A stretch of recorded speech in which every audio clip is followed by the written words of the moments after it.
Halo teman-teman, bertemu lagi bersama saya di channel ini. Kesempatan ini saya mau sedikit berkomentar terhadap beberapa konten yang beredar di media sosial, baik itu WhatsApp, Instagram, YouTube mungkin, FB, dan media-media lainnya.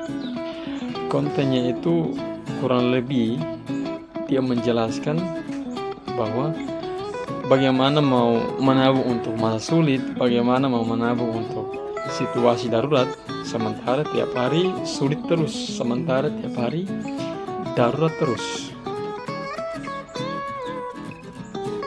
Bagi saya konten ini kalau hanya sekedar hiburan ya saya pikir sangat menarik, dan saya beberapa kali tertawa karena buat saya ya menghibur saya.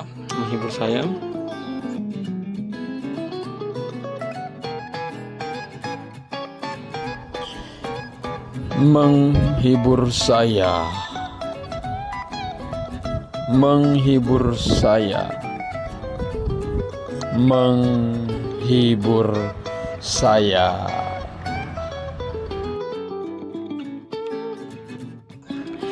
Tetapi setelah melihat video itu berulang kali, saya tiba-tiba terpikir,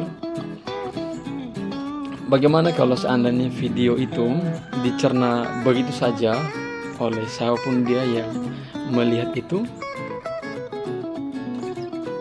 lalu diambil lurus-lurus dan dijadikan patokan hidup karena dirasa itu kebenarannya. Sekali lagi, kalau hanya menurut saya, kalau itu hanya sekedar menghibur, saya pikir itu baik, namanya juga konten. Tapi yang bagi saya prihatin itu kalau ada orang yang salah mengartikan. Ini hanya sekedar komentar saya berdasarkan pemahaman saya, pandangan saya, dan cara pikir saya tentang hidup dan bagaimana mengatur hidup, mengatur keuangan. Kalau seandainya setiap hari kita marah sulit terus, setiap hari kita marah sebuah kekurangan terus, menurut saya berarti kita belum tahu mana pengeluaran, mana pemasukan. Lalu kita juga belum tahu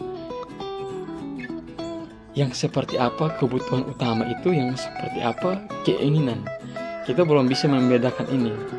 Kalau seandainya benar-benar kita seperti itu, maka kita tiap hari akan mengalami situasi sulit, karena kita tidak tahu mana kebutuhan, mana keinginan. Dua hal ini kita campur adukan, kita merasa bahwa ini sama saja, yang penting hidup, yang penting bahagia.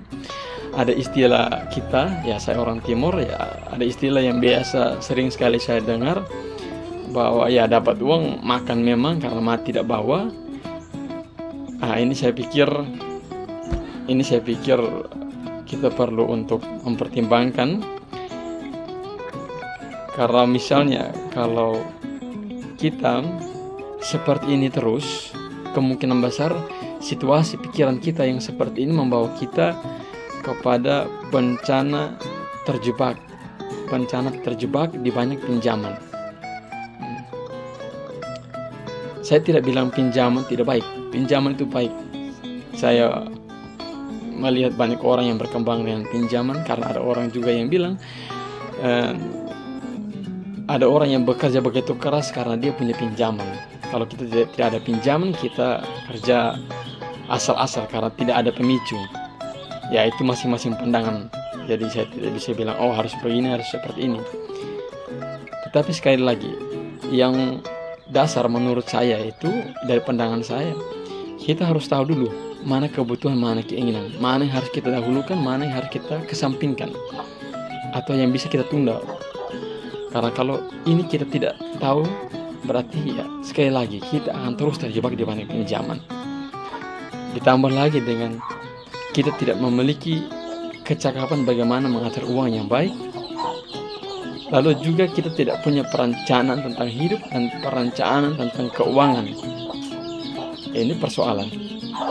Kalau seperti ini, kemungkinan besar sampai kapanpun kita akan terus terjebak di banyak pinjaman. Dan kalimat yang di konten sebelumnya yang mengatakan bagaimana mau menabung sementara setiap saat sulit terus, bagaimana mau menabung untuk situasi sulit sementara setiap hari sulit terus.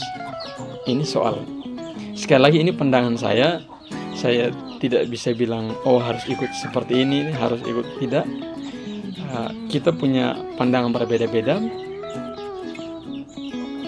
kita punya cara hidup yang berbeda-beda. Saya hanya berbagi dari pemahaman saya, pola pikir saya, dan pandangan saya tentang bagaimana mengatur hidup dan bagaimana mengatur keuangan. Teman-teman semua, yang tadi saya sampaikan itu adalah pendapat saya pribadi. Tentu saya juga masih harus banyak belajar, karena saya juga belum tahu banyak hal tentang kehidupan, tentang keuangan, tentang bagaimana mengatur keuangan, tentang bagaimana merencanakan hidup, tentang mungkin bisnis dan lain-lain hal. Saya juga belum begitu hebat dalam hal itu, juga masih belajar. Di sini kita hanya saling melengkapi. Saya coba memberikan pendapat saya. Bagaimana menurut teman-teman sekalian? Ya, mari kita berkomentar yang positif untuk saling membangun. Salam kreatif, salam pemberdayaan.